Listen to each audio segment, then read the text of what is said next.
प्रणम्य विश्वेश्वरवीरदेवं विश्वातिशायि प्रतितप्रभावं शास्त्रानुसृत्य किल धर्मसङ्ग्रहं सुखावबुद्धे विवृणोमि देशतः।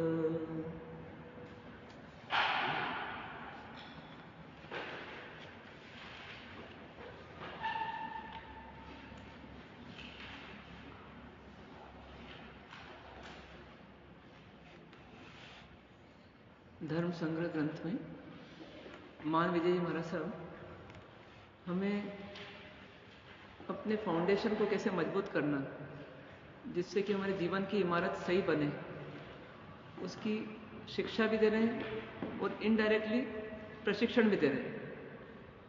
टीचिंग और ट्रेनिंग ये हर समय आवश्यक है। तो एक तरह से ये सब सब्जेक्ट्स जो हैं इसे टीचिंग के लिए नहीं है, इनका जो विवरण है वो ट्रेनिंग है। तो इसलिए उसको उस रूप में समझ करके अपने को इसको जीवन में अपनाना, ये अपनी कोशिश होनी चाहिए। तो पहला गुण बताया उन्होंने कि न्याय संपन्न विभवता, मतलब हम अन्याय अनीति न करें किसी के भी साथ और कभी भी कहीं भी, ये हमको ध्यान रखना है। दूसरा पॉइंट बताया कि कुल और शील में जो समान आचार वाले हैं किंतु भिन्न भिन्न गोत्र वाले हैं, तो उनके बीच में ही वैवाहिक संबंध होना चाहिए। और हमें इसके अंतर्गत 8 प्रकार के विवाह बताए। कौन कौन से? ब्राह्म, प्राजापत्य, आर्ष, देव, गांधर्व, आसुर, राक्षस, पैशाच। तो इसमें देव कौन सा है विवाह? हाँ, धर्म रूप तो है, पर क्या है? हाँ, यज्ञ करने वाले जो याज्ञिक हैं, गुरु हैं, उनसे विवाह करना। और प्राजापत्य क्या है? दहेज के साथ विवाह। और तीसरा आर्ष, कन्या, पशुधन आदि के द्वारा पशुधन आदि का दान देते हुए कन्या को साथ में देना। तो इनमें 4 जो है धर्म रूप है और 4 अधर्म रूप भी हैं। फिर तीसरा पॉइंट है शिष्टाचार प्रशंसा। तो शिष्ट पुरुषों के द्वारा जो आचरण किया जाता है उसे क्या बोला गया? शिष्टाचार। शिष्ट पुरुषों के द्वारा जो आचरण किया जाता है उसका नाम शिष्टाचार।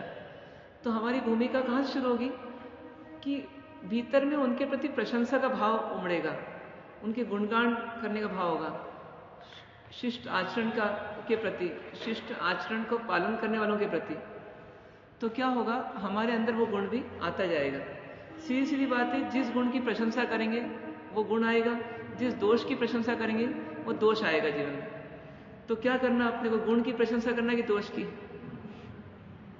गुण की प्रशंसा करना। अब गुण की प्रशंसा करना आसान है, कठिन है? सोचो तो आसान है और सोचो तो नहीं, सोचो तो बहुत कठिन है। तो अब यहाँ पर हमारे को सोचना ये थी, गुणों की प्रशंसा करेंगे तो हमको हमारे अंदर गुण आएंगे, और दोषों की प्रशंसा करेंगे तो क्या होगा? दोष आएंगे।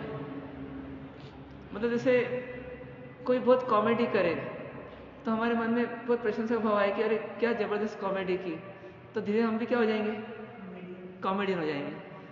कोई बहुत क्रोध करता है और उसका काम सब हो जाता है तो हमारा मन क्या बोलता है? देखो क्या जबरदस्त काम करवाता है ये, मतलब सामने वाले को बिल्कुल धुजा देता है। तो हमारे अंदर प्रशंसा का भाव चल रहा है, तो धीरे क्या होगा? हमारे अंदर वो क्रोध आ जाएगा। तो बच्चे ऐसे ही सीखते हैं, पापा मम्मी दादा दादी में जो देखते हैं या आसपास में देखते हैं वो सीख जाते हैं, अपन भी ऐसे ही सीखते हैं।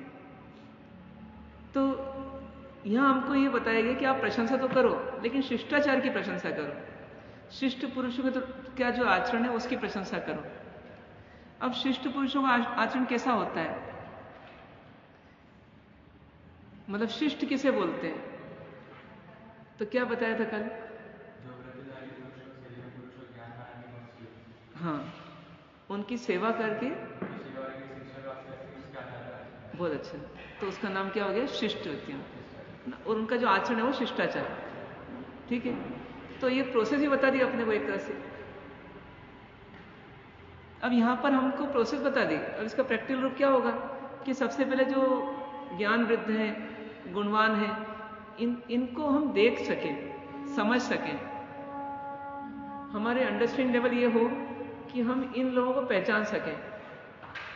सबसे बड़ा प्रॉब्लम तो वहीं शुरू होता है कि हम इनको पहचान नहीं पाते, एक चीज। दूसरी चीज क्या है कि फिर उनकी सेवा नहीं कर पाते,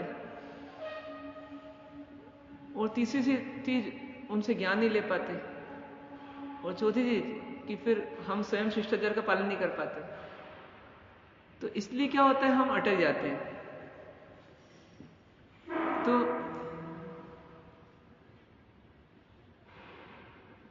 सबसे पहला काम क्या करना पड़ेगा, आइडेंटिफिकेशन, मतलब आइडेंटिफाई करना पड़ेगा कि ये कौन गुणवान है और उसमें क्या गुण है।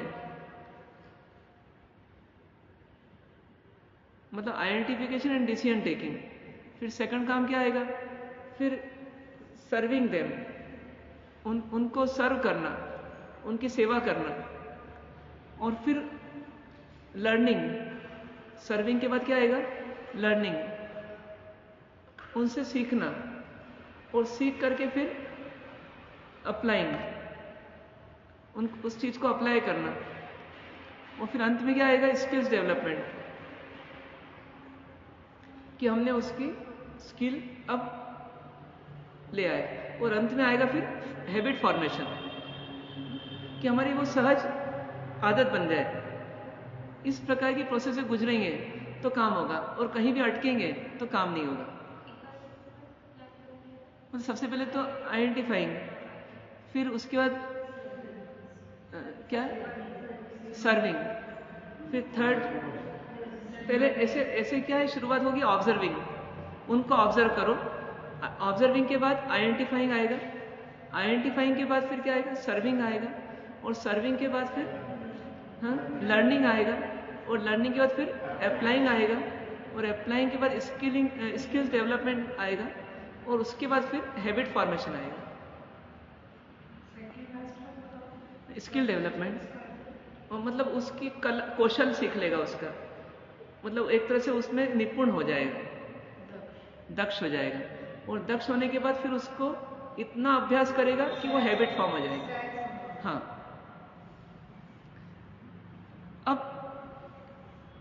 अब ये गुण इस क्रम से डेवलप होंगे। कौन कौन से गुण डेवलप करना है जिससे हम शिष्ट बने, क्योंकि हमारा लक्ष्य सिर्फ प्रशंसा करना नहीं है, वैसा बनना भी है।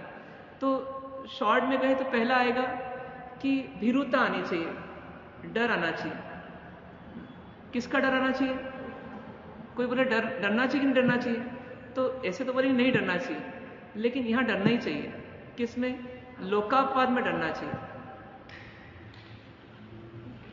लोकापवाद करने में डर होना चाहिए।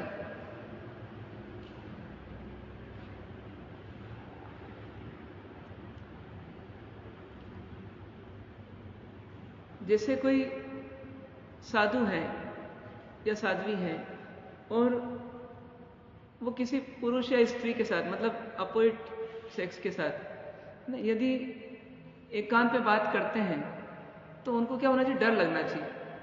ये लोकापवाद है, ये लोकापवाद है, मतलब इसमें डर आना चाहिए। डर इसका नहीं कि कोई मुझे देख लेगा, डर आना चाहिए मैं गलत कर रहा हूं, इसका अभिप्राय गलत ले लिया जाएगा, और गलत ले लिया जाए नहीं लिया जाए, लेकिन मैं गलती कर रहा हूं, तो मेरे भाव बिगड़ ना जाए, मेरे भाव बिगड़ ना जाए, मेरे आचरण बिगड़ ना जाए। ऐसे अपने अंदर क्या होना चाहिए, डर होना चाहिए। क्योंकि अब संसार का लेवल अलग है, संसार की सोच भी अलग है। जैसे आजकल कोएड होता है, फिर उसके बाद कहीं पर खुलेआम मिलना होता है, कहीं क्लब्स होते हैं, कई प्रकार की गलत एक्टिविटी होती है। लेकिन अब उन एक्टिविटीज को ध्यान में रख करके कोई यहां जिएगा तो उसको लोकापवाद माना जाएगा, कि यहाँ के लोकाचार में वो चीज कैसी है, वो गलत ही है, पूरी तरह से गलत है, बहुत ज्यादा गलत है।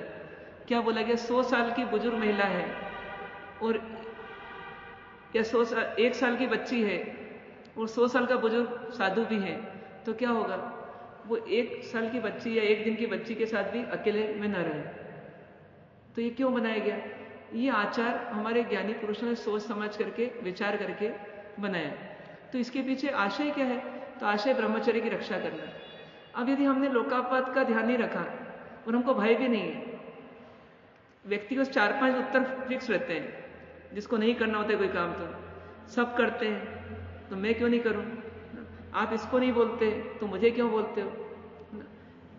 है ना? मैं क्या करूं? करना ही पड़ता है, आज के जमाने के सब चलना ही पड़ता है। तो ऐसी सब चीजों से क्या हो जाता है, पतन हो जाता है। हाँ, तो इसलिए हमको क्या करना है कि लोकापात को दिमाग में रख के चलना है। कोई हो या ना हो, कोई बताने वाला हो या ना हो, मुझे ये शास्त्र पढ़ते ही इसलिए हूं कि इससे मैं जानूं सत्य को, और ये सत्य ही मेरा इंस्ट्रक्टर बन जाए, मतलब मुझे इंस्ट्रक्शन दे कि ये करना चाहिए और नहीं करना चाहिए। गुरु हो सकता है साथ में न रहे, लेकिन शास्त्र में या गुरु मुख से सुनी हुई बातें जो है वो तो अपने हृदय में हमेशा रहनी चाहिए, और वही हमको गाइड करना चाहिए कि क्या सही है और क्या गलत है। जैसे ये एग्जाम्पल दिया, तो एग्जाम्पल सिर्फ आज का प्रवचन पूरा करने के लिए नहीं दिया, ये किस लिए दिया कि लाइफ लॉन्ग भी काम आ सकता है अपने को, कि अपने को एक निर्णय करना कि जब जब ऐसी स्थिति होगी तो अपन उस समय या तो किसी और को साथ में रखेंगे या फिर क्या होगा कि अपन नहीं मिलेंगे। तो इनसे प्रैक्टिकल पॉइंट्स मिलेंगे अपने को। जैसे एक उदाहरण के लिए, पुरुष है स्त्री है, दोनों आमने सामने बैठे हैं। अब वो क्या है, वो लोकापात है। अपन परमात्मा के सामने भी सामने नहीं बैठते ना, पुरुष भाई दाई और बहने भाई और, तो साधु भगवान के सामने भी इसी प्रकार रहना पड़ेगा। तो ये अब क्या है, या साधु भगवान के सामने भी किसी पुरुष को ऐसा रहना पड़ेगा, नहीं तो ये लोकापात बन जाएगा।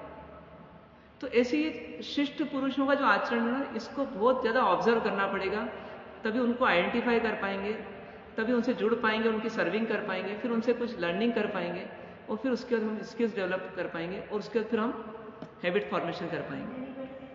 हैं? सामने नहीं बैठने के 2-3 कारण है। एक तो पहली बात, ये आदर नहीं है, ये अनादर है। हाँ हाँ, आमने सामने वाली बात हो जाती है। फिर जैसे कोई आमना सामना करता है, अपन बोलते हैं आमना सामना, मतलब क्या, एकदम सामने। हाँ, शास्त्रार्थ भी हो सकता है। हाँ, मतलब कुछ भी अहंकार का प्रतीक है। जैसे साधु भगवान वहां बैठे हैं, तो साध्वी जी महाराज साहब या लेडीज उस साइड रहेंगे, बाई ओर थोड़ा सा हटके रहेंगे। परमात्मा के सामने भी अपन दर्शन कर रहे हैं, तो भले अपन मतलब ग्रुप में है तो अलग बात है, कि बहुत सारे पुरुष हैं या बहुत सारी स्त्रियां हैं तो अपन बीच में है तो अलग बात है। अन्यथा क्या होता है, थोड़ा साइड में अपने को खड़ा होना था। मतलब ये एक सेवक की ड्यूटी है कि बिल्कुल सामने ना रहे। अब जहां प्रैक्टिकली पॉसिबल नहीं, वहां नहीं कर सकते। जैसे आप बीच में ही कहीं खड़े हैं तो सामने ही खड़े ना होंगे, लेकिन कहीं दीवार दिख रही है और वो बैठे हैं तो अपने को थोड़ा साइड में रहना चाहिए। तो ये अब क्या है, ये शिष्ट पुरुषों का आचरण है, ये देख करके ही समझना पड़ेगा। हर चीज किताब में भी ला नहीं सकते। तो पहला तो है कि हमारे को क्या करना, लोकापात का बहुत भय होना चाहिए, और तभी हम सिस्टम में चल पाएंगे, तभी हम डिसिप्लिन में रह पाएंगे। ये तुम्हारा डिसिप्लिन भंग होने में देर नहीं लगती। फिर एक ऐसी अवस्था भी आती है, जैसे मैंने अभी पॉजिटिव में बोला, ऑब्जर्विंग से लेकर के हैबिट फॉर्मेशन। अब यदि हमने गलत ऑब्जर्व कर लिया, या ऑब्जर्व सही किया गलत किया, लेकिन आइडेंटिफाई गलत कर लिया, फिर सर्विंग नहीं किया, फिर लर्निंग कुछ और कर लिया, और फिर स्किल्स कुछ और बना ली, फिर हैबिट कुछ और बन गई, फिर उसको चेंज करना बहुत मुश्किल काम है।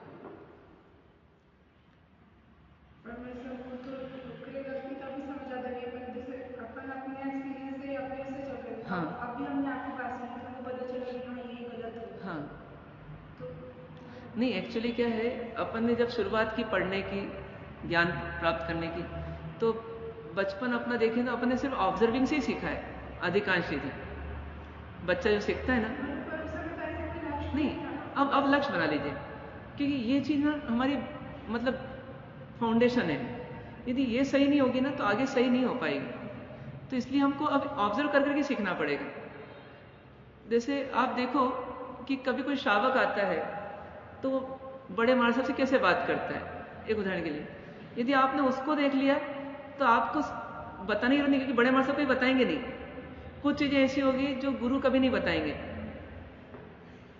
तो वो सीखना हमको ही पड़ेगी।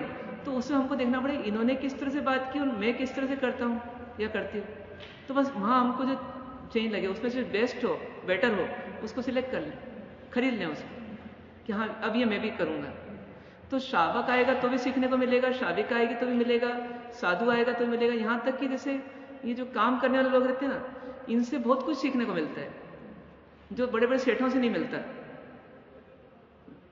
जैसे मान लो आपने किसी सेवक को बोला कि भैया 10 मिनट यहाँ बैठना, मैं यहीं मिलूंगा और तुम यहीं बैठना, बिल्कुल एक हल्का से थोड़ा सा हिंट दे दी, आप देखना वो वहीं मिलेगा फिर आपको। और कोई श्रावक होगा ना तो उसको आप बोलोगे 10 मिनट बाद आना, वहाँ 10 मिनट आप बैठ जाओ बाहर, वो नहीं बैठेगा, वो उठाएगा मोबाइल और रोमिंग चालू कर देगा। मतलब ये एक हैबिट फॉर्म हो गई हमारी कि हम मालिक हो गए ना तो बहुत सारी चीज़ें सीख ही नहीं पाए जो बचपन में सीखना चाहिए, मतलब जो बेसिक में सीखना चाहिए। जो नौकर से मालिक बनेगा उसको नौकर की भी अच्छी क्वालिटी पता रहेगी और मालिक की भी अच्छी क्वालिटी पता रहेगी, तो जिसमें जो अच्छी क्वालिटी उसको ले लेगा। तो ये सब चीज़ें हैं, लोकापात की चीज़ें हैं, ये जब तक हमारी नहीं छूटेगी तब तक हमारी प्रोग्रेस नहीं होगी। ठीक है ना। तो पहला तो क्या होना चाहिए, लोकापात का भय होना चाहिए। फिर दूसरा क्या होना चाहिए, हाँ, दीन दुखियों के उद्धार करने का भाव होना चाहिए, उसके प्रति आदर भाव होना चाहिए। तो उससे क्या फायदा होगा, कल बताया था, हाँ, स्वार्थ त्याग की तपस्या हो जाएगी, और स्वार्थ छूटेगा तो क्या मिलेगा अपने को, सुख मिलेगा, आनंद मिलेगा। तो ये हमको प्रैक्टिस करना, ये भी एक थेरेपी है कि आपका दुख हल्का नहीं हो रहा है, आप दुखी के पास चले जाओ, उसका दुख हल्का करने की कोशिश करो, उसका होगा कि नहीं होगा पता नहीं, लेकिन आपका दुख तो हल्का हो जाएगा। इसलिए सेवा करो, किसी का भला करने का प्रयास करो, भावना रखो। फिर तीसरा बताया इन्होंने, उपकारी के उपकार को नहीं भूलना। जैसे अपन किसी की गलत बात को नहीं भूलते ना, कि उसने मुझे ऐसा कहा था, फिर 4 साल हो जाए कि 10 साल हो जाए, उसने मेरे को उस दिन ऐसा कहा था, तो ऐसे ही हमको उपकारी के उपकार को नहीं भूलना। जैसे ही किसी ने उपकार किया तो हमारे हृदय में उसके लिए एक जगह बन जाए। जैसे हार्ड डिस्क में अपन कुछ सेविंग कर लेते हैं तो हमेशा सेव रह जाती है, ऐसे ही हमारे हृदय में वो सेव हो जाए कि इसने मेरे को उस समय इतनी बड़ी हेल्प की थी, और उस समय मेरे इमोशन ये थे। दोनों चीजें, मतलब मेरी दयनीय दशा और उसका उपकार, या मेरी नीड और उसकी हेल्प, ये दोनों का सामंजस्य। नहीं तो अपन अपनी नीड भूल जाते हैं और उसकी हेल्प भी भूल जाते हैं। तो ये तीसरा पॉइंट बताया कि उपकारी के उपकार को नहीं भूलना। हाँ, तो वहां से शुरू करना, अरिहंत, सिद्ध, आचार्य, उपाध्याय, साधु, साध्वी, श्रावक, श्राविका, फिर माता पिता, गुरुजन, अड़ोसी पड़ोसी, ऐसे बहुत लोग अपने उपकारी हैं। तो अपना ऐसा लगना कि मेरे ऊपर भार है बहुत सारे लोगों का, जो कुछ मैं हूं वो इन सब का उपकार से हूं, तो इन सब का ऋण मैं चुका नहीं पाऊंगा, ऐसा भाव हमेशा होना चाहिए। इसे जब मौका मिले ऋण चुका दें, और न मालूम किस किस ने उपकार किया है, इसलिए अजनबी के प्रति भी कुछ करना पड़े तो कर दूं, न मालूम इस जन्म में किसी जन्म में इसने भी मुझ पर उपकार किया होगा, इसलिए मैं क्या करूं, उसकी हेल्प जो कर सकता हूं कर दूं। तो ये थर्ड पॉइंट आया। फिर फोर्थ पॉइंट, अब फोर्थ पॉइंट है उदारता।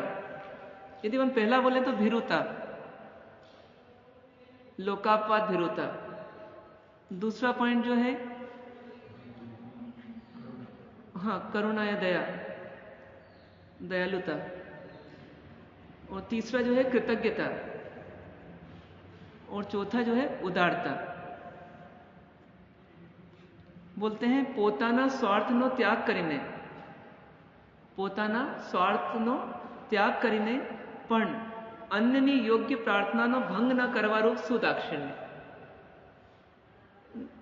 जैसे ये व्यक्ति बहुत, मतलब इसमें बहुत दाक्षिण्यता है। दाक्षिण्यता मतलब क्या है, वो दक्षता हो गई, पर दाक्षिण्यता मतलब क्या होता है, उदारता। मतलब ये बहुत जेनरस है, एकदम उदार है। हाँ, हाँ, काइंड भी बोल सकते हैं कपिल से। तो हाँ, हाँ, हाँ, मतलब बड़े दिल का है, तो उसको बोलते हैं दाक्षिण्यता। तो क्या बोलते हैं कि પોતાના સ્વાર્થનો ત્યાગ કરીને પણ अपने स्वार्थ का त्याग भी करना पड़े तो करके भी अन्य की जो योग्य प्रार्थना है, कौन सी प्रार्थना है, उचित प्रार्थना जो है, उचित याचना जो है, उचित मांगनी जो है, तो बोलते हैं उसको भंग नहीं करने रूप दाक्षिण्यता होनी चाहिए, उदारता होनी चाहिए। इतनी उदारता हो कि सामने वाले की जो याचना है या मांग है उसको हम भंग नहीं करें, भले उसके लिए हमको अपने स्वार्थ का त्याग करना पड़ा तो कर दें। हाँ हाँ बिल्कुल, तो कितनी बड़ी उदारता है। तो वो जो फाउंडेशन बना उनका, वही बाद में उनको शांतिनाथ भगवान बनाता है और चक्रवर्ती बनाता है। तो आप सोचिए कि मतलब कितना सेक्रीफाइस, एक पक्षी के लिए जान देने का तैयारी, इससे श्रेष्ठ उदाहरण कहीं और मिलेगा क्या?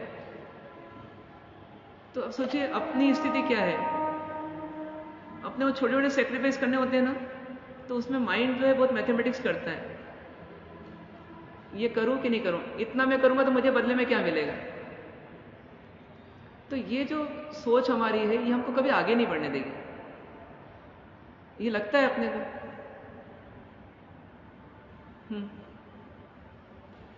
बताइए, हमारी संकुचितता हमें आगे नहीं बढ़ने देगी, हमारा स्वार्थ हमें आगे नहीं बढ़ने देगा। ऐसा होगा क्या? कैसे? गुणवर्धन जी।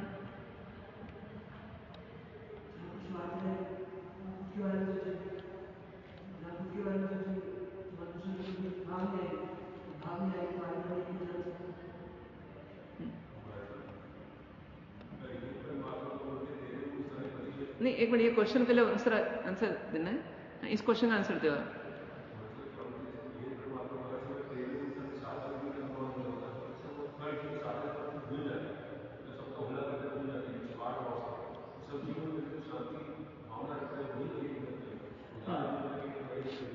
हाँ,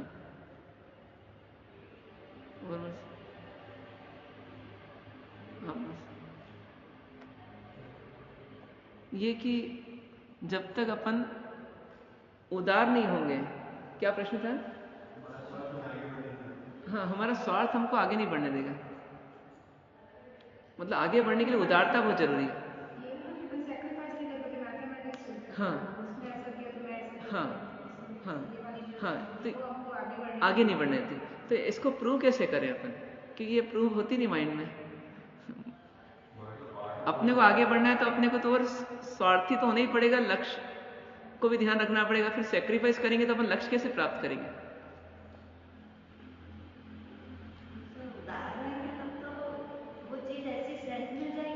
अपने आप तो बोला है गुण का, जैसे अपन अगर उनका उदारता से उनको स्वीकारते जाएंगे तो अपने लिए तो मार्ग इजी हो जाएगा, रोड़े खत्म होते जाएंगे। नहीं, जैसे किसी की हेल्प करना है तो अपना टाइम वेस्ट होगा ना, तो अपना अपना लक्ष्य कैसे प्राप्त होगा? प्रैक्टिकली तो वही क्या? उसको टाइम वेस्ट नहीं करना, जैसे मान लो मतलब एक्चुअली मार्ग में आगे बढ़े और गुणों की साधना करनी, दोषों को हटाना। और अगर मान लो मैंने इसको ऐसे सोचा कि टाइम वेस्ट हो गया, बात टाइम वेस्ट नहीं, प्रैक्टिस हो रही है ना इस चीज की। नहीं, तो हमको अपना लक्ष्य चेंज करना पड़ेगा ना। फिर अभी हमारा लक्ष्य है कि ज्ञान प्राप्त करना, और आप बोल रहे हो गुण प्राप्त करना, तो दोनों में सही लक्ष्य क्या है हमारा? हाँ, आप में से बोलो ज्ञान तो वही है जो बाकी तो जानकारी है, ज्ञान तो वही है जो हमने आत्मसात किया है, जो भीतर उतरा। हाँ, तो हमको आपका नाम चेंज करना पड़ेगा, गुण प्रभा जी करना पड़ेगा। पर अपना लक्ष्य कहीं भटक जाता है एक्चुअली, या तो ज्ञान प्राप्ति हो जाता है, या तप प्राप्ति हो जाता है, या माला पूरी करना हो जाता है, या अपनी डायरी जमाना, अपनी डायरी बनाना, ऐसे लक्ष्य हो जाते हैं। ये सब लक्ष्य हमारे हैं, या हमारा लक्ष्य गुण बढ़ाना है? बताओ गुणवर्धन जी। हाँ? क्या? अगर खाली कोई व्यक्ति लक्ष्य के प्रति है और किसी चीज के प्रति कट्टर हो गया, तो पहले कैसे वो कट रहा है, स्वार्थ आ गया। और जो कोई लक्ष्य नहीं है और ऐसे घूमता फिर रहा है, तो भी वो भटक गया। दोनों में लॉस हो गई, दोनों को मेंटेन करके चलेंगे फिर आगे बढ़ते हैं। दोनों को मेंटेन करके चलेंगे। हाँ जहाँ आवश्यक लगे वहाँ जुड़ के पास एक लक्ष्य अगर रहे कि हाँ मेरे वापस कहाँ आना हम्म। तो उसका काम हो जाएगा। नहीं तो अपना लक्ष्य क्या है? उसके बीच में हाँ, क्या? स्वार्थ छोड़ना। मतलब गुण बढ़ाना लक्ष्य है हाँ, कि धर्म की बाकी चीजें करना लक्ष्य है? लक्ष्य गुण बढ़ाने के लिए अगर मुझे गुण को पहचान रहा है लक्ष्य। नहीं, वो तो इसका सब गोल हो गया, पर अंतिम गोल क्यों क्यों पहचानना आपको? कि जो अपना ओरिजिनल है उसको पहचान। हाँ मतलब हैं क्या? गुणी व्यक्ति सुखी होता है। हाँ, तो सुख प्राप्त करना है तो गुण प्राप्त करना पड़ेगा। अब गुण प्राप्त करने के लिए फिर हम बाकी सब चीजें करते हैं। जैसे मतलब भजन की डायरी बनाई, तो क्यों बनाई? कि भैया ये इनका मैं बार बार अनुप्रेक्षा करूंगा तो मेरे गुण बढ़े। अब पता पड़ा डायरी हमारे अवगुण का कारण बन जाए, कि मेरी डायरी के चक्कर में इतनी आसक्ति हो जाए कि उस डायरी पे एक किसी ने हाथ भी लगा दिया तो अंदर में दिल दुखे या आड़ ध्यान आए या दुख हो या शब्द गलत हो जाए, तो ये क्या हो गया? उल्टा हो गया। हमारा गुण तो सेकेंडरी हो गया और डायरी मुख्य हो गई। तो ऐसा होता है या नहीं होता है ना? ऐसा होता है अक्सर, और ये हमारे लिए बहुत खतरनाक है कि हम सब गोल को मुख्य करते हैं और मेन गोल को भूल जाते हैं। तो हमको यहाँ चेंज करना पड़ेगा कि हमारी यात्रा गुणों की यात्रा है। अब गुण कैसे बढ़ेंगे? तो देखिए, संसार की संपत्ति हो सकता है उदारता के कारण जाती हो, लेकिन जितनी उदारता होगी उतने गुण तो बढ़ेंगे ही बढ़ेंगे, ये तो पक्की बात है। यदि किसी व्यक्ति ने सेक्रीफाइस किया तो उसने क्षमा गुण भी बढ़ाया है, विनय गुण भी बढ़ाया है, विवेक गुण भी बढ़ाया है, औचित्य का पालन करने वाला गुण भी बढ़ाया है, कभी कृतज्ञता का गुण भी बढ़ाया है। मतलब एक उदार होने में हमारे अंदर की कोमलता, सरलता, सहजता, सहनशीलता, विनय, विवेक सब बढ़ रहे हैं यदि हम देखें इनडायरेक्टली या डायरेक्टली। तो ये गुणों को पाने का कितना अच्छा तरीका है। इसीलिए क्या बोला, स्वार्थ से परार्थ में जाओ और परार्थ से परमार्थ में जाओ। कोई सोचे मैं स्वार्थ से परमार्थ में चले जाऊंगा तो नहीं जा सकता। जब तक ये जो पाया है इसको छोड़ने का भाव नहीं आएगा, तब तक जो पाना है उसको पा नहीं सकेगा। हाँ? हाँ, पर वो सच्चा स्वार्थ हो गया, वो परमार्थ हो गया। स्वार्थ वाली वस्तुओं का त्याग करेगा और परार्थ का उपयोग करेगा तो जाकर के परमार्थ को पाने के लिए हकदार हो जाएगा। अपने आप करना नहीं पड़ेगा, वो अपने आप होता चले जाएगा। पर स्वार्थ छोड़ने की तैयारी करना पड़ेगी। मोक्ष मार्ग का ट्रैक ही क्या है? अशुभ से शुभ में आओ, शुभ से शुद्ध में आओ। तो ये स्वार्थ अशुभ हो गया, परार्थ शुभ हो गया और परमार्थ शुद्ध हो गया। तो स्वार्थ से परार्थ में आना ही पड़ेगा। इसमें आए बगैर कोई भी आगे न बढ़ा था, न बढ़ा है, न बढ़ेगा। मतलब आज अरिहंत परमात्मा 3 लोक के नाथ भी हों, लेकिन व्यावच गुण उनका भी गुण रहता है। भले वो अब परिणति में नहीं है, लेकिन वो उस धारा में है। क्योंकि जो व्यावच सफल है वो कौन सा है? जिस व्यावच से स्वार्थ घट जाए। तो उनका स्वार्थ घटा है, इसका मतलब उन्होंने व्यावच की है। सभी जीव करूं शासन रसे, ये भी क्या है? एक प्रकार की, एक प्रकार व्यावच ही है, जीवों की व्यावच। तो जब तक उदारता नहीं आएगी, व्यावच की भावना नहीं आएगी, सेक्रीफाइस करने का गुण नहीं आएगा, तब तक अरिहंत भी अरिहंत नहीं बनेंगे। इसलिए बोलते हैं लोग नाहणम, लोग ही आणम। तो लोग का हित करने वाले हो, तो वो हित कर नहीं पा रहे, न किसी का कर सकते हैं। उन्हीं का सिद्धांत क्या बोलता है कि एक द्रव्य दूसरे का कर भी नहीं सकता कोई, फिर उनको लोक हियाणम क्यों बोला? तो भले वो बाहर में लोक हित की प्रवृत्ति नहीं कर रहे हैं, लेकिन भीतर में उनकी परिणति वैसी है कि लोक का अहित हो और मेरे स्वार्थ की पूर्ति हो, ये लेश मात्र भी परिणति नहीं बची उनकी अंदर में। तो ऐसी परिणति अपनी होनी चाहिए। साधु को ना तो बैंक बैलेंस बढ़ाना है, न मान बैलेंस किसी का टिका आज तक, है ना? तो फिर आखिर साधु का कार्य क्या है? 2 ही साधना करना, परार्थ और परमार्थ की। यदि परमार्थ की साधना नहीं कर पा रहे तो परार्थ की तो करनी ही। उसके तो संस्कार भी हैं पुराने, ऐसा नहीं कि नहीं है, बस थोड़ा सा उसको मोटिवेशन चाहिए। जब मन निर्विकल्पता में लगे तो सुविकल्प तो करें, कुविकल्प क्यों करें? तो ऐसे करके अपने मन को मनाना और उदारता के भावों को डेवलप करना। તો બોલા સ્વાર્થ પોતાના સ્વાર્થનો ત્યાગ કરીને પણ અન્યની યોગ્ય પ્રાર્થનાનો ભંગ ના કરવાનો सुदाक्षिण्य। मतलब अपने स्वार्थ का भी फिर त्याग करना पड़े तो स्वार्थ का त्याग करना और क्या करना, उन सामने वाले की याचना को या सामने वाले की आवश्यकता को पूरा करना। उसने मांगा है तो वो भंग ना हो जाए, उसकी मांगनी भंग ना करना। मतलब उसने मांगा है तो उसको देना जहां तक संभव है। पर क्या बोला, योग्य प्रार्थना, उचित जो आवश्यकता उसने बताई है उसको पूरी करना। अनुचित की बात नहीं बोल रहे हैं, उचित की बोल रहे हैं। इसका पैरामीटर जिससे उसका पतन हो या अपना पतन हो, ऐसे काम नहीं करना, वही लोकापवाद नहीं करना। जैसे श्रावक क्या करते हैं कि यदि आपको आवश्यकता है तो आहार देते हैं पर मोबाइल नहीं देते।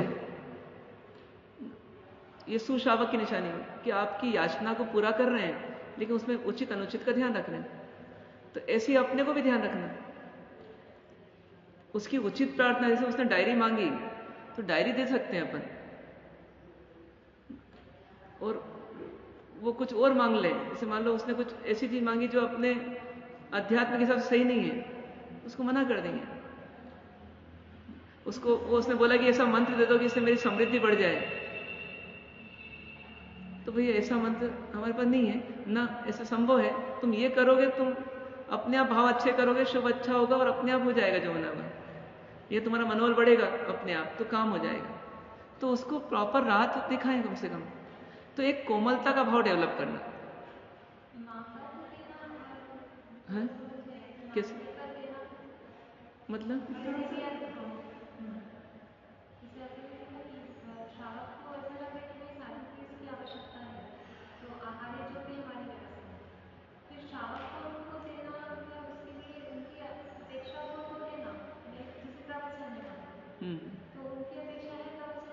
आइडियली तो आवश्यकता हो देना, आइडियली तो आवश्यकता हो देना ना, फिर भी स्वार्थ वृत्तिकरण नहीं दे रहे हैं, वो नहीं होना। हाँ, जैसे वो रहती है कि जैसे बन जाते हैं तो थोड़े थोड़े थोड़े थोड़े लोग आके फिर बन जाते हैं। नहीं उसको ऐसा लगता है व्याख्यान करते हैं। हाँ अपन चला के ये व्याख्यान रखना है सुबह के टाइम आप देख लेंगे। हाँ तो उसमें कौन सी वृत्ति होगी फिर? कौन सी वृत्ति? जैसे आप पहुंचे तो परार्थ की वृत्ति करे ना उसमें। हाँ हाँ, तो वो ठीक है ना, उसको सिस्टमेटाइज करना वो अलग बात है। बाकी हमें परिणति होनी चाहिए कि भला हो जीव का। परिणति तो है कि दिन भर के कंटाले से हाँ, नहीं, अब उसको दो नजर से देखना। एक वो जो द्वेष बुद्धि आती है वो नहीं आना चाहिए वास्तव में। तो हाँ हाँ और उन लोगों को भी एक समय आने में फिर भी ये रहता है अपना तो यही रहता है। हाँ, पर फिर भी क्या है कि मतलब अपन करें न करें, मतलब उनको दिन भर पर उनको जो मिलना चाहिए वो दे दें एक। और दूसरी बात, उनके में द्वेष नहीं आना चाहिए। जैसे फिर भी कोई आ गया तो वास्तव में द्वेष नहीं आना चाहिए। आता है अभी, ये कमजोरी है, पर आना नहीं चाहिए। जैसे कभी अपन असमय गोची के जाते हैं तो वो क्या करते हैं, जैसे अपन 9:30 बजे पहुंचे विहार करके और उन्होंने हमको अब पाते लिए, हमने चले हम तो मतलब हम जाते तो भले ही कुछ भी कर रहे होते हैं तो या तो देते ही हैं और नहीं दे पाते तो खेद करते हैं। तो ये उनकी क्या हो गई, उदारता हो गई अपने प्रति, भले भक्ति हो गई। और ऐसे वो असमय आते हैं तो हमारे को अंदर में कंटाला आता है। तो ये कंटाला आना गलत है वास्तव में, क्योंकि हमारा स्वार्थ रोक रहा है उस समय कहीं ना कहीं। क्योंकि ये भी एक गुण है, जब परिस्थिति मतलब अनसिस्टमेटिक हो तो उसमें हमारे मन में हलचल नहीं हो, इतनी सहनशीलता का विकास हो, ये भी हमारा एक गुण है। हाँ हाँ, नहीं जाता। हाँ नहीं, जहाँ कर सकते हैं वो कर लें, पर फिर भी कभी कभार अपवाद आता है। जैसे हमारी तबीयत खराब हो गई रात को तो हमने डॉक्टर साहब को लगवाया, तो मतलब अपन ने उनको असमय लगाया। तो मतलब मान के चलना कि कभी कभी ऐसी परिस्थितियां आएगी, क्योंकि उदय है तो रुकेगा नहीं। तो तो उसमें कंटाला नहीं आना, जितना हो सके उसको शांति से स्वीकार करना। जैसे इसमें एक चीज़ और, जैसे आपने फरमाया कि मानने मत दें, और जैसे मेरे को समझ आ रहा है कि वो मेरे से तो नहीं मानते हैं, हाँ और मेरे को समझ आ रहा है कि बेइज्जत हाँ, है, तो फिर चला के भी दे सकते हैं। हाँ दे सकते हैं। फिर अपने मन में ये भाव आए कि मिसयूज कर रहे हैं, नहीं वही मतलब डांटा तो नहीं देखिए क्या है, विवेक तो जागृत रखना ही पड़ेगा, पर द्वेष नहीं आना चाहिए। दो बातें अलग है। जैसे बच्चा टाइम पास कर रहा है अपना, तो या मैडम का, तो मैडम क्या करे, उसको मतलब उचित समझने की कोशिश करे, फिर भी यदि नहीं कर रहे हैं तो ठीक है, उसके द्वेष नहीं करे, उसको कहीं व्यस्त कर दे और अपने काम में लग जाए। मतलब सॉल्यूशन निकालना पड़ेगा, परमार्थ का नुकसान नहीं करना है, पर स्वार्थ के चक्कर में परार्थ को कॉम्प्रोमाइज भी नहीं करना परार्थ के साथ, ये ध्यान रखें। अब आती है अगला काम क्या करना, तो निंदा नहीं करना। गुणी के अवगुणी कोईनी पण खराब बात हृदयना असद्भाव पूर्वक अन्यनी आगल करवारो निंदा न करवी।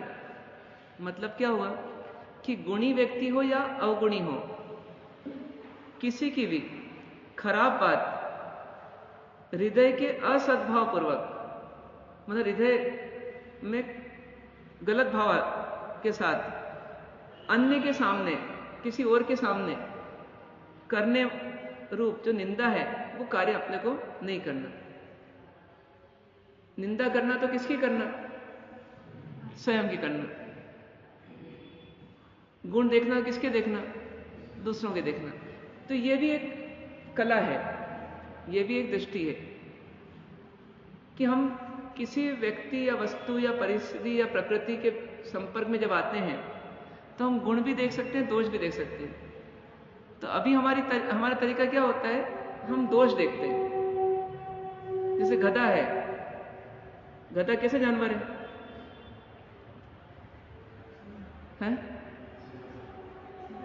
गधा, जैसे अपनों को गधा बोलते हैं तो अच्छा लगेगा, खराब लगेगा, कैसा लगेगा? हाँ चले नहीं, लेकिन अपने पढ़ने भी बोलते हैं ना, सब पतला है, गधा है, हाँ अपने पढ़ने भी बोलते हैं। नहीं, पर अपने को कोई बोल दे तो अपने को क्या, गधे के मामले में इमेज क्या बनी हुई है? गधा अच्छा नहीं। गधा अच्छा नहीं, गधा मतलब इसमें अकल नहीं है। पर गधा की कुछ अच्छाइयां भी है क्या? क्या अच्छाई? इतना भाड़ होता है, कुछ बोलता नहीं है। इतना भाड़ होता है, कुछ बोलता नहीं है। देखा है तो उसमें सरलता गाय से भी ज्यादा होती है।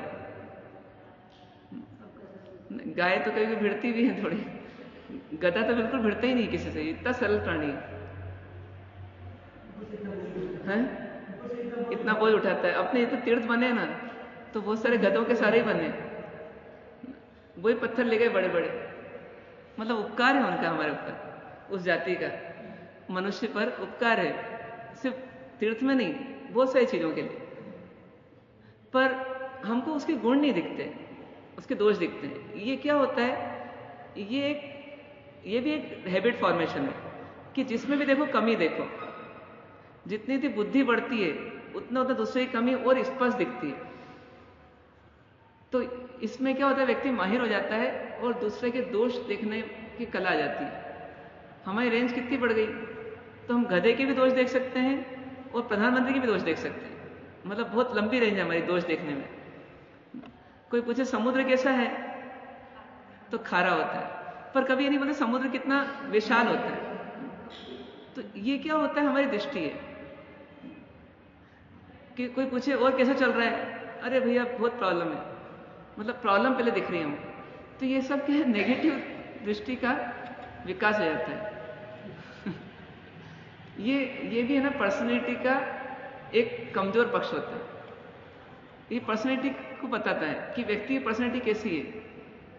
किसी को कुछ काम दो और वापस जब आए वो और बोले कि उससे पूछो काम हो गया, और यदि उसका उत्तर आए कि हाँ हो गया, बहुत अच्छे से हो गया, आई होगी समस्या थोड़ी बहुत, लेकिन उसने उसको इग्नोर करके क्या बोला, अच्छे से हो गया।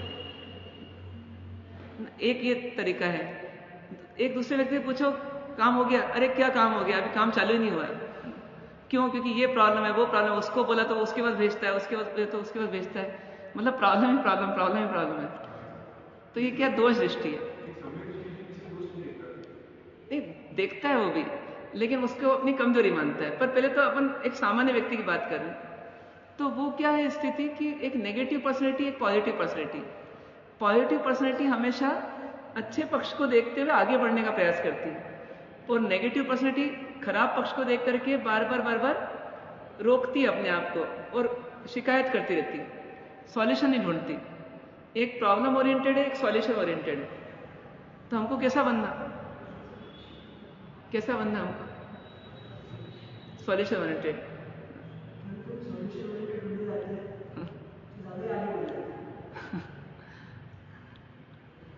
हाँ, बराबर है। क्या करना चाहिए? नहीं, वो सॉल्यूशन ओरिएंटेड थिंकिंग नहीं है। जो बोले कि मैं आगे बढ़ जाता हूँ, वो इनडायरेक्टली बोल रहा है कि दूसरा पीछे रह जाता है। हाँ हाँ हाँ, तो ये तो गलत हुआ ना फिर, ये सॉल्यूशन का हुआ है। हाँ हाँ, नहीं समापन के लिए गए, लेकिन काम पूरा कब कहलाएगा? जब क्वालिटी, क्वांटिटी, टाइम सब सही होगा। अभी देख, आप अपनी क्वालिटी अच्छी है लेकिन टाइम बराबर नहीं है तो गलत है। तो उसको सॉल्यूशन नहीं मानना, उसको प्रॉब्लम मानना, तभी तो उसमें सुधार करेंगे ना।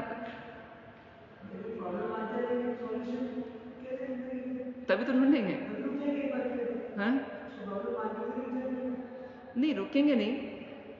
जैसे मान लीजिए कि एक उदाहरण के लिए किसी व्यक्ति ने दौड़ लगाई रेस में और वो पहुंचा आखिरी तक, लेकिन वो 5 मिनट लेट पहुंचा।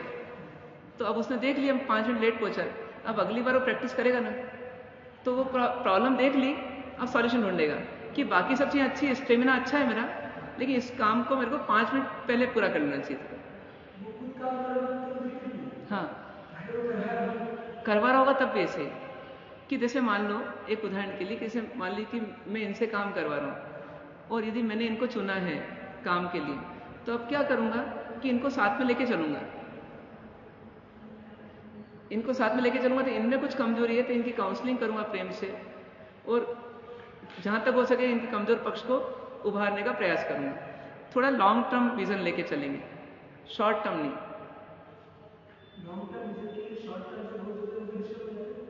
हाँ, शॉर्ट टर्म गोल्स को अब डिस्टर्ब होते हैं, लेकिन लॉन्ग टर्म को छोड़ करके शॉर्ट टर्म गोल्स को पूरा नहीं करना, नहीं तो पता पड़ा कि अपन कहीं कहीं पहुंच जाएंगे। हैं? हाँ, लॉन्ग टर्म गोल को विजन में रख करके शॉर्ट टर्म गोल को पूरा करना, ये ध्यान रखना तो सही है। और शॉर्ट टर्म के चक्कर में लॉन्ग टर्म बिगाड़ देना, ये नुकसानदायी है। जैसे कभी कभी पहले अपन सुनते थे कि सास बहू का झगड़ा होता है किसी छोटी सी बात को लेकर के, और हंगामा इतना बड़ा हो जाता है कि फिर सास बहू अलग हो जाते हैं। तो पता पड़ा कि वो ये काम बराबर नहीं करती, उस चक्कर में काम ही पूरा बिगड़ गया। तो शॉर्ट टर्म को ठीक करने के चक्कर में लॉन्ग टर्म बिगाड़ दिया, तो वो नहीं होना। आज भी ईगो की जो लड़ाई होती है तो ऐसी होती है अक्सर, किसी एक प्रसंग को लेकर होती है कि मैं सही हूं तुम गलत हो, वो बोलते हैं तुम सही, तुम गलत हो मैं सही हूं। उस चक्कर में क्या होता है, दोनों ही गलत हो जाते हैं पूरे। तो ये ध्यान रखना कि अपना ओवरऑल जो ऑब्जेक्ट है, क्वालिटी, क्वांटिटी, टाइम आदि सब चीजें, ये फुलफिल भी हो और हम मतलब साथ में भी लेके चल सके सबको। ये दो चीजें हमको डेवलप करना। हो सकता है ऐसा? क्यों साहब? तो इसके लिए हमारे को क्या करना कि सबसे पहली कोशिश तो ये करना कि गुणी और अवगुणी दोनों मिलेंगे अपने को, ठीक है। अब गुणी अवगुणी की चर्चा करना है तो हम क्या करते हैं, हृदय को करते हैं खराब और फिर उसकी निंदा करते हैं किसी और से। मतलब प्रॉब्लम सेकंड पर्सन से और निंदा करते हैं थर्ड पर्सन से। तो सॉल्यूशन ओरिएंटेड थिंकिंग है कि प्रॉब्लम ओरिएंटेड थिंकिंग है?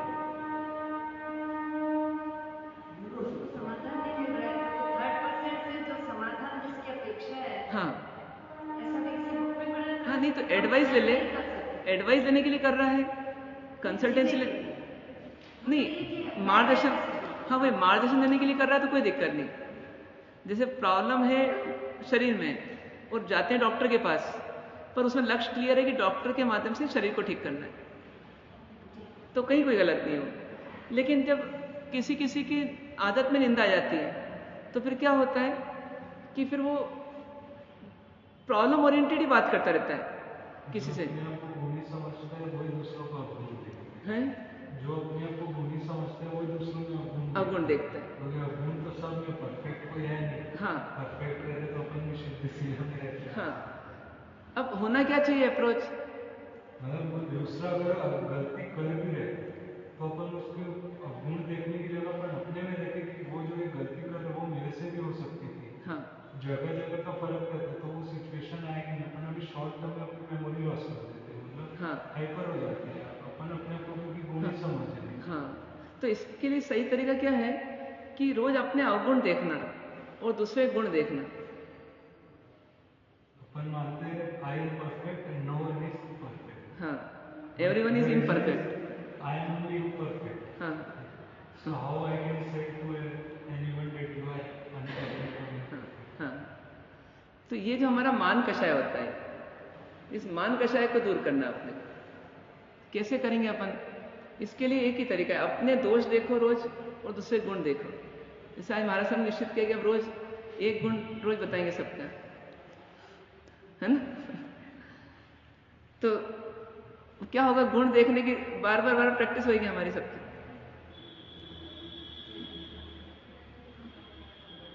और दूसरी चीज ये तय कर लेना कि जैसे मान लो मेरे अवगुण आपको नहीं समझ हो रहे हैं, तो आपको इनसे चर्चा करने की आवश्यकता है क्या। या तो अपन डरपोक हैं तो इसलिए अपन थर्ड पर्सन से कर रहे हैं, और उल्टा क्या कर रहे हैं, उसका भी दिमाग खराब कर रहे हैं, अपना भी दिमाग खराब कर रहे हैं। इसके लिए बोलना है तो उसको ही बोलो। अब बोलने से बात बिगड़ जाती हो और तो अपने को डर है तो मत बोलो। तो जब बोलना ही नहीं है तो फिर सोचो ही मत, उसको लेट गो करो। दो ही चीजें हैं, या तो फर्स्ट पर्सन के सेकंड पर्सन के सामने सॉल्यूशन निकाल लो, और नहीं निकाल सकते तो फिर आप अंदर ही अंदर डिसॉल्व कर दो उस बात को, फिर लेट गो करो। पर होता नहीं लेट गो, लेट गो ही लेट गो हो जाता है वो बात लेट गो नहीं होती। क्या करना चाहिए, एक सोचना अपने को कि निंदा कोई सॉल्यूशन है क्या, किसी भी चीज का निंदा कोई सॉल्यूशन है क्या। हाँ, मशविरा लिया जा सकता है, सलाह ली जा सकती है, राय ली जा सकती है, उसमें कोई दिक्कत नहीं। जैसे उसका भी तरीका क्या है वास्तव में, तो कि ये ऐसा करते हैं, मैं आपसे बोल रहा हूं कि ये ऐसा करते हैं, तो आप बताओ कि मुझे क्या करना चाहिए, मुझे कैसे जीना चाहिए। तो ये तो प्रॉपर वे हुआ। अब ये ऐसा करते हैं, ये ऐसा करते हैं, ये ऐसा करते हैं, इसका मतलब यही गलत है। ये मैं आपको क्यों प्रूव करना चाहता हूं, ये मैं नहीं समझ पा रहा हूं कि आपको प्रूव कर भी दूंगा तो मेरा क्या भला हो जाएगा और इनका क्या नुकसान हो जाएगा।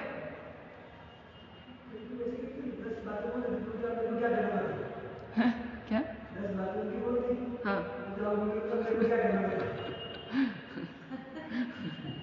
तो अब माया भी आ गई यहाँ पर, तो माया भी आ गई ना। नहीं मतलब उसके बताने पे अब उसका तो हाँ। खुद ही देखेगा ना। हाँ वही, उसको खुद ही को देखना है, पर यदि माया है तो गड़बड़ है। तो पता नहीं पता हाँ। उसके घर में कुछ भी है गलत चीज, और सही तो ये कि मुझे करना है। कुछ लोग ऐसे होते हैं डिप्रेशन में चले जाते हैं, लेकिन शेयर नहीं करते, निंदा ही नहीं करते। निंदा मतलब शेयर नहीं करते किसी से, वो भी खतरनाक स्थिति में, वो अंदर अंदर डिप्रेस होते जाते हैं। जैसे कभी कभी कोई बेटी जाती है ससुराल और वो ससुराल को सहन नहीं कर पाती, वो घर वाले बोलते हैं देख तुझे वहां का सॉल्यूशन वहीं निकालना है, यहाँ बात नहीं करना, मान लो ऐसा बोला, तो अब क्या होता है, वो घुटती रहती है अंदर अंदर, फिर गलत काम कर लेती है कभी, तो वो भी गलत है। निंदा नहीं करी लेकिन अंदर में निंदा कर रही है, अपने मन में दूसरे की निंदा कर रही है, ऐसा क्यों करते हैं, ऐसा क्यों करते हैं मेरे साथ, ऐसा क्यों करते हैं मेरे साथ, ये अंदर ही अंदर अजपा जाप चल रहा है। तो ये भी खतरनाक है ना कि नहीं, न डिप्रेस होना न एग्रेसिव होना। हाँ, उसको डिसॉल्व करना, उस बात को लेट गो करना।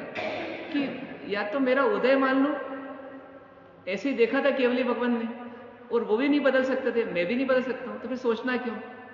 ऐसे ही होना है मेरे साथ, तो होने दो, मैं अपनी ताकत बढ़ाऊं। अपना पक्ष मजबूत करने के लिए दूसरों की निंदा करती है। हाँ, तो गलत है कि सही? हैं?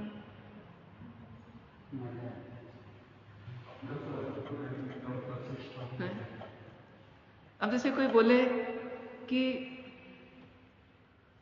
इसको निंदा नहीं करनी चाहिए, इसको निंदा नहीं करनी चाहिए, इसको निंदा नहीं करनी चाहिए, ये भी क्या कर रहा है ये भी एक तरह की निंदा ही हो गई। तो ये सब अपना समझना पड़ेगा कि ये निंदा कई रूप में हो सकती है।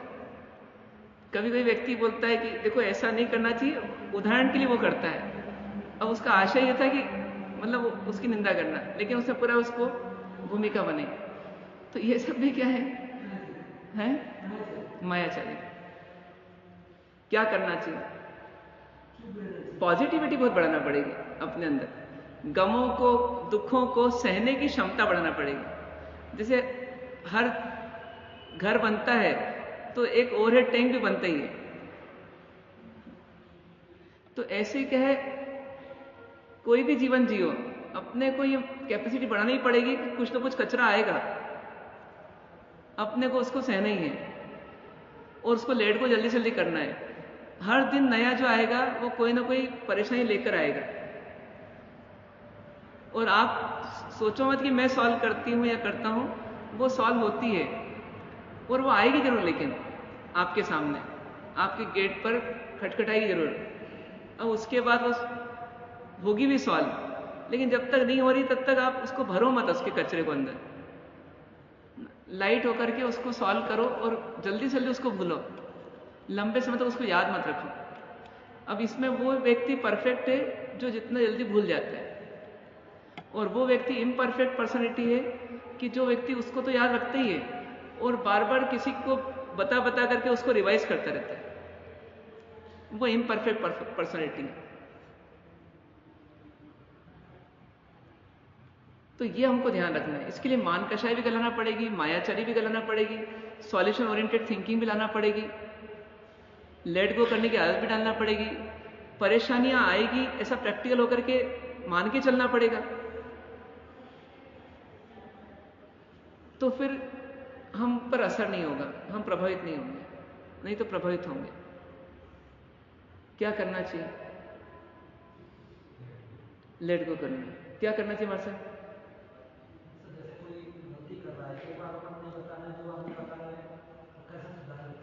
नहीं, उसको बताओ ना, या जो उसकी जिम्मेदार उसको बताओ, पर सबको मत बताओ। सबको बता रहे हो तो फिर सोचो कि मैं निंदा का भाव नहीं है क्या?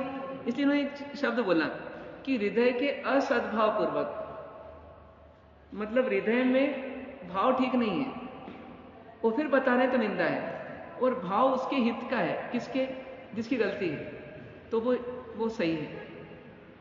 जैसे सामने वाला स्वीकारना चाहे तो ना आपके हित के भाव, लेकिन सामने वाला नहीं चाहता कि आप बोले तो क्यों करना? नहीं तो मत बोलो ना, चुप हो जाओ। लेकिन यदि थर्ड पर्सन के सामने तो मत बोलो पहले, फिर सेकंड पर्सन को बोलना कि नहीं बोलना ये सोचो, पर थर्ड पर्सन को तो बोलना ही नहीं जहां से कुछ सॉल्यूशन नहीं है, पहले वहां से हट जाओ। फिर सेकंड पर्सन को भी नहीं बोल सकते तो फिर अंदर इधर डाइल्यूट कर दो उस बात को। वो डाइल्यूट करने वाली बात है कि उसको अंदर वो जितना मान के चलेगा ना पहले से कि ये परेशानी आएगी, जिंदगी है तो परेशानी है ही, जिंदगी स्वयं एक परेशानी है ये देखा जाए तो, पर उसको परेशानी देखेंगे तो बोझिल लगेगा, और उसको लाइफ का एक पार्ट मान लेंगे, एक हिस्सा मान लेंगे, तो वो चीज स्वीकार हो जाएगी। जब बुढ़ापा है तो मनुष्य ने क्या मान लिया, थोड़ा बहुत तो होगा। कभी कोई बुजुर्ग व्यक्ति ज्यादा बताए अपने कि मेरे को ये घुटने दुखते हैं, तो क्या बोलता है समझाने वाला, भाई ये तो हो गई अब आपको। हाँ, यहां तक कि कोई चले जाता है तो व्यक्ति क्या बोलता है, भाई जो आया है उसको तो जाना ही होगा। मतलब ये चीज प्रैक्टिकली कुछ हद तक मनुष्य समाज ने स्वीकार कर ली। ऐसे ही रोज के मानना पड़ेगा कि कुछ ना कुछ परेशानी आएगी, कोई कुछ कटु शब्द बोले गई, कोई हमारे साथ मतलब हमारी उपेक्षा करे गई, कोई हमारे प्रति कोई निंदा करे गई, कहीं पर आपको सुनने को मिले गई, ये सब मान के चलना पड़ेगा। जैसे कोई प्रधानमंत्री है तो प्रधानमंत्री का क्लियर है कि उसके बारे में 50% लोग गलत बोलेंगे, वो उसको मान के चलना पड़ेगा। यदि बीजेपी का है तो उसको मान के चलना पड़ेगा। कांग्रेस वाले विरोध करेंगे, वो गालियां देंगे और कहीं कहीं पर उसका कुछ वो ही बना देंगे, कार्टून भी बना देंगे, कहीं पर उसको पुतला बना के जला भी देंगे, सब होगा। इसमें जीना है तो ऐसी मानसिकता हमको ही बना के चलना पड़ेगी। ये साधु जीवन में आए ना तो रोज कुछ ना कुछ परेशानी आएगी, रोज कुछ ना कुछ परेशानी आएगी। क्या करना, इन परेशानियों को भर भर करके फिर बाद में दूसरों को बता बता करके जीने की आदत डालेंगे तो बहुत परेशान हो जाएंगे, हैरान हो जाएंगे, कंफ्यूज हो जाएंगे, कॉम्प्लिकेट पर्सनैलिटी हो जाएगी, उलझी कॉम्प्लेक्स पर्सनैलिटी हो जाएगी, है ना। और जीवन में क्या होगा, कहीं आगे नहीं बढ़ पाएंगे। कहते हैं जिसको सफल होना है, हाँ हाँ, फॉर्मूला, सबसे पहला फॉर्मूला ये है कि परेशानियों से इनकार मत कीजिए, परेशानी को स्वीकार करना ही सीखिए। जैसे एक उदाहरण के लिए, आप 3 लोग हैं तो कभी ऐसा हो सकता है, उदय सबका अपना चल रहा है मोहनी कर्म का, तो कभी ऐसा हो सकता है कि आपको थोड़ा सा गुस्सा आ जाए किसी बात को लेकर आपके प्रति। अब आप सोचो कि इन्होंने, अब आपके पास सोचने के बहुत सारे एंगल्स हो गए, ये मेरे को ही कहते हैं, पहले भी मेरे को ही कहा था, फिर इनको नहीं कहते, मेरे को ही कहते हैं, फिर छोटी सी बात को कितना बड़ा बनाते हैं, ये गलती नहीं करते हैं क्या ना, फिर इनकी गलती को अपन नहीं बताएंगे ना तो आप लोग हमेशा ही कहते रहेंगे, इसलिए एक बार तो अपन इनकी गलती बताओ। अब ये सब क्या हो गया, ये उकसाने वाली प्रक्रिया हो गई अपने मन को, इसमें वही शांति खो देंगे। इसको ऐसा मान लें कि ठीक है, इनका टेम्परेरी उदय आया है, थोड़ी देर में ठीक हो जाएंगे। क्या देख रहे हैं अपन, कितने बेठीक है ये नहीं देख रहे, थोड़ी देर में ठीक हो जाएंगे, बस अपन थोड़ी देर पेशेंस रख लो और उस बात को पकड़ के मत चलो। जो इन्होंने कहा है, अभी इनका वो एक दौरा आया है या कुछ ऐसी चीज आई है जिसके वजह उन्होंने बोला है, कोई बात नहीं, थोड़ी देर में शांत हो जाएंगे, अपन शांति से ले जाओ। जैसे कभी कोई जुलूस जा रहा हो और अपना स्वाध्याय चल रहा हो और बहुत जोर जोर से बज रहा हो, अपन क्या करेंगे, अब भैया 5 मिनट के लिए बंद कर दो ये प्रवचन और उसको निकल जाने दो, फिर वो 5 मिनट निकलने ही वाला है। तो ऐसी क्रोध आदि के पर्याय भी कितनी देर की आती है किसी व्यक्ति की, बोलते ना अंतर्मुख से यार टिकती नहीं है, बदल ही जाती है कषाय भी, तो फिर क्या चिंता उस बात की। तो ऐसा करके भी हम लेट गो कर सकते हैं। हम गर्मी ठंड बरसात को कैसा लेट गो करते हैं,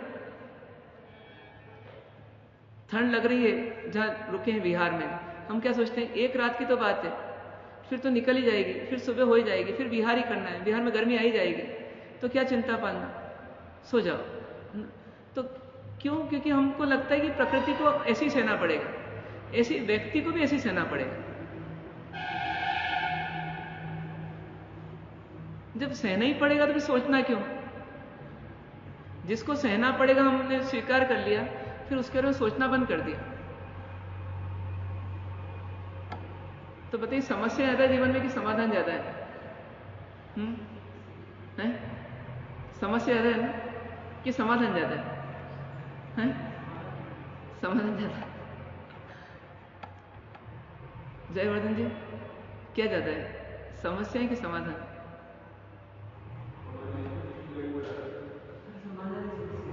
बताइए।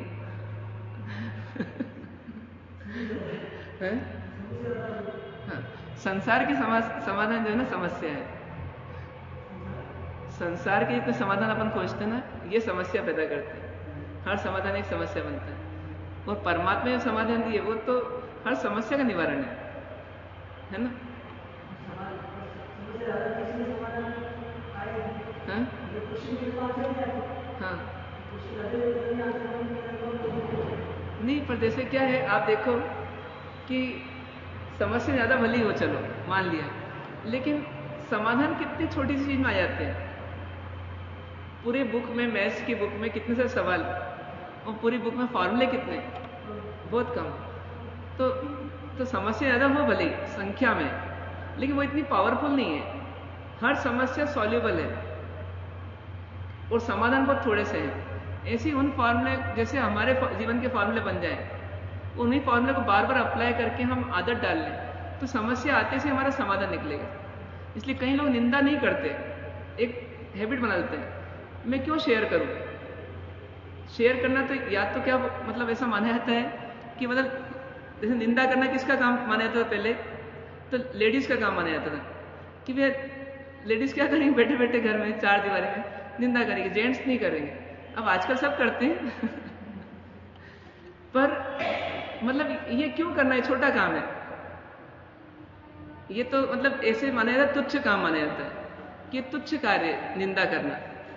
जिस काम में कोई तंत्र नहीं है, कोई सार नहीं है, कोई वैल्यू नहीं है, जिसे कोई सॉल्यूशन नहीं है, तो उस काम को क्यों करना। तो ऐसा मान करके हम निंदा को सॉल्यूशन नहीं माने, हम अच्छे से सॉल्यूशन ढूंढें जीवन की समस्याओं के, तो अपने आप क्या होगा, निंदा करने की जरूरत नहीं पड़ेगी और जीवन में सॉल्यूशन आ जाने से हमको अपने आप में भारीपन या टेंशन या उसने मुझे ऐसा क्यों कह दिया, ऐसा मेरा साथ क्यों कर दिया, वो सब भी निकालने की हैबिट आ जाएगी। और नहीं तो फिर क्या करेंगे, पहले लेंगे किसी का, फिर 10 जगह निकालेंगे, फिर भी निकलेगा नहीं, क्योंकि हर बार फोटोकॉपी हो रही है, तो हर बार अंदर का अंदर क्या हो रहा है वो पक्का होता है। इसलिए निंदा करनी नहीं। तो समझदार व्यक्ति फिर क्या करेगा, बस एक ही फॉर्मूले पर कि मैं या तो फर्स्ट पर्सन की बात करूंगा या सेकंड पर्सन की बात करूंगा, थर्ड पर्सन की बात नहीं करूंगा।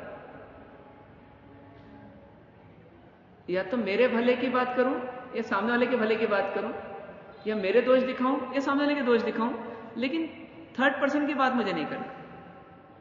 हाँ, गुण देखना है उसके सीखने के लिए, और दोष देखना है सतर्क होने के लिए, बस इतना ही। बाकी निंदा करने के लिए, मान की पूर्ति करने के लिए, ब्लेम करने के लिए, आरोप लगाने के लिए मुझे नहीं करना। हो सकती है ऐसी हैबिट अपनी।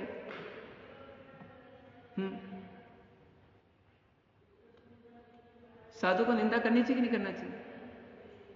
18 पाप में से कौन कौन सा पाप कर सकता है साधु? क्या सब करता है? नहीं, सब कर सकता है, पर उसका अलाउड कौन कौन सा है? एक नहीं। तो ये अपने लोकापवाद हो गया। निंदा करना क्या हो गया? लोकापवाद हो गया। एक बार क्या हुआ कि कोई थे, अब वो किसी निंदा कर रहे होंगे और दरवाजा खुला रह गया। अब क्या हुआ, वो जिसकी निंदा कर रहे थे योग से वही आ गया, और अंधेरा था तो वो दरवाजे में खड़ा हो गया। अब वो पूरा सुनता रहा। अब वो जो कह रहे थे वो बहुत ऑथेंटिक व्यक्ति थे, मतलब वंदनीय पूजनीय सब थे। अब वो उससे सुना, अब वो सुन लिया, वो फिर जैसे रहा नहीं गया उससे भी, तो वो आ गया। फिर बोले तुम मेरे बारे में ऐसा ऐसा बोलते हो, आप मेरे बारे में ऐसा ऐसा बोलते हो ना, अब ठीक है, अब मैं आपको छोड़ूंगा नहीं, अब आपकी कंप्लेंट करूंगा। अब क्या हुआ कि वो व्यक्ति जिंदगी भर उनको ब्लैकमेल करता रहा जिंदगी भर, मतलब उनको हमें डर रहा, उसने तो ब्लैकमेल नहीं किया, लेकिन उनको हमें डर रहा कि ये मेरे बारे में बोल नहीं दे, बोल नहीं दे, बोल नहीं दे। अब एक निंदा कितनी भारी पड़ गई, तो इससे क्या शिक्षा मिली कि दरवाजे बंद करके निंदा करनी। तो ये ध्यान है, निंदा ही नहीं करनी चाहिए। तो कोशिश करना है अपने को कि आज के 2 पॉइंट हुए अपने, एक उदारता और एक अनिंदा, मतलब निंदा नहीं करना। ठीक है, ओम शांति।